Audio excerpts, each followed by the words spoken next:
everybody, it's Justine the Twilight Stamper, and today I'm designing for So Susie Stamps, and we're bringing you a wedding featurette. I've already done part 1, which was the save the date cards, and these are the wedding invitations.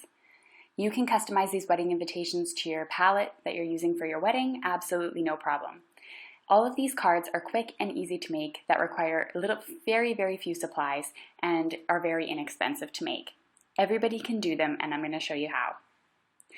A full link to all the supplies is listed below in my blog link. I have a paper trimmer here, and you're going to need probably one of these to get started. Ask around, I'm sure someone has one. I'm creating a score line, which means a fold line at 6 inches. My paper trimmer is capable of doing this. If yours isn't, you can use your paper trimmer and take a stylus pen and run it along at the 6-inch mark. I did 6 inches on both sides, so now I have 4 6-inch by 6-inch squares. On that last one where I did the last 6 inches, I did cut that one. So I have 3 fold lines and 1 cut line. The next thing I'm doing is lining it up at 3 inches again, and I'm taking my scoring function, again the folding function, and going down the first 6 inches. This is going to create my pocket, or at least help create my pocket when I'm doing my card. The bottom part of that one, we are going to cut all the way up to the 6-inch mark. So now you have 3 6-inch squares and 1 panel is scored at 3. I'm going to cut that last 3 inches off.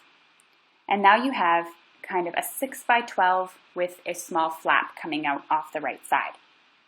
I'm taking my scoring folder. This is a bone folder. You can also use the back of a scissors as long as the scissors aren't cheap and don't rub off the color. And I'm just making that the pocket. I'm folding the card over to make a 6 by 6 invitation in which I'm going to actually cut down afterwards. Make sure that your lines are nice and straight.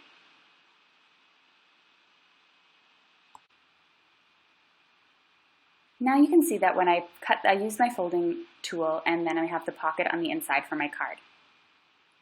The next thing I have to do is I'm going to actually trim my card down. And I decided to do this for various reasons, and it would just make things a lot easier. So I'm actually making a 5 by 6 invitation, and I just took that fold, the part where it opens, not the part where it's sealed, and I cut down off the 1 inch there. I had to go through it a couple of times because it was quite thick at that point. So if you wanted to make this a 5 by 6 card right in the beginning, you could do that as well.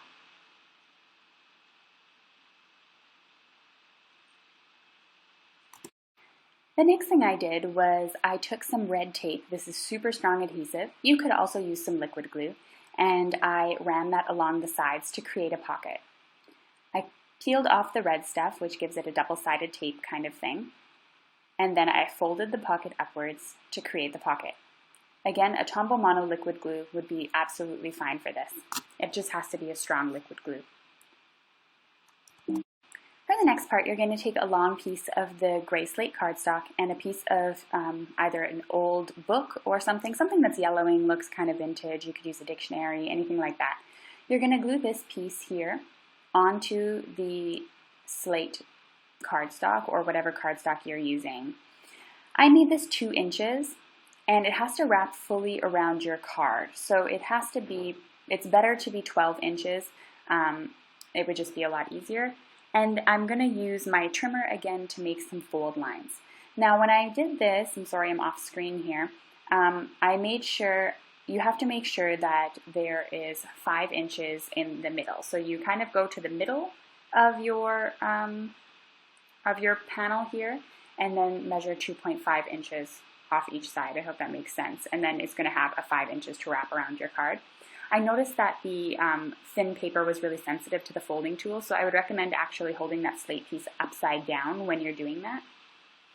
That way you could actually glue, and now you're going to glue your panel here together to create the wraparound. If your text paper isn't very long, all that matters is the first 5 inches and that it wraps around a little bit on your card. Next, I'm going to be stacking some paper. So again, use your own wedding colors. I'm using slate gray, a sorbet, sort of pinky orange, and white. I would probably change that white to a cream color now that I finished the invitation and I knew what I was doing.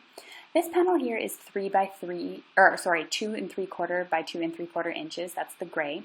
The sorbet is measured at 3 by 3 inches. And the white piece is measured at 2.5 by 2.5. Once again, I would recommend that you use cream cardstock instead of the white. So now that I have finished putting those two pieces together, I'm going to just clean off my stamp because I use that for the save the date cards, which I'm going to link to that video right here in the top corner if you want to watch that one as well. And I'm going to use this From This Day Forward stamp, and I'm using black Simon Says stamp ink to ink this up. I'm going to be stamping this sentiment onto the front of the card, and I think this is a really pretty neutral sentiment. Now what I did here was I actually stamped just the top of the save, or from this, and then I'm going to stamp that, and then I'm going to stamp Day Forward directly underneath. The reason why is because this panel does not fit the whole stamp on it, as you can see. You have to make sure that your stamp is really clean when you do this. So when you do the From This, you have to make sure that the stamp is very clean. So what I recommend is actually stamping it off on a piece of scrap computer paper or something like that a few times before stamping the bottom of this or inking up the bottom. It did take me several tries to get this right. So once again, I grabbed just a baby wipe and I cleaned off any excess that might have gotten onto the top part of the stamp when I was inking it up. And I am going to stamp Day Forward onto my little panel here. If you get the odd little tiny piece of ink on there, you can just use a white gel pen to cover it, or you can actually use some whiteout, and nobody's really going to notice if it's just a tiny, tiny piece.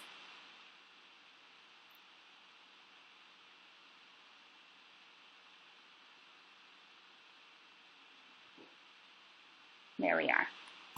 The next thing I'm going to do is, you can see that was one of my attempts, is glue this onto my card panel. And I'm going to be adding some little rhinestones on here. I have these ones from Stampin' Up.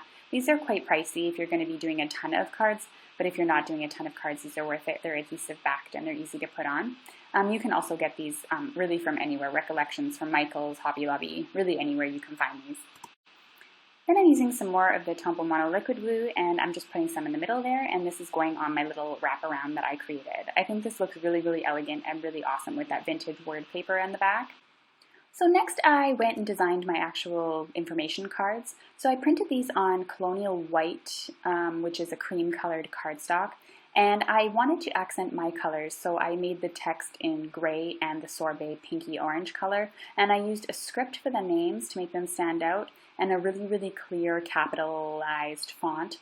I cut the little information cards about 1 inch bigger than the one before it, just so that they could stack really nicely in the pocket. So I have the RSVP, accommodations, and information. I decided those looked a little bit plain, so I grabbed my wedding stamp, inked those up with the sorbet ink, which you can see matches my text that I printed out on the computer, and just stamped the bottom of the wedding stamp on the onto the card itself. Make sure that you use a baby wipe to clean that up so you don't get any on the back of your cards. I also thought the invitation looked a little bit plain, so I used a slate ink, which is tone-on-tone stamping, meaning I'm stamping in the same color as the cardstock, and used the wedding dress stamp there as well. I did the same thing for the front of the card in both of the corners and made it look really, really elegant, I think, when you add around the wraparound. So this is the finished invitation. I have the wraparound here, which is easily lifted off of the wedding invitation. You open it up, you have all your information here, you have the pocket with a really elegant stamped flourish on the inside.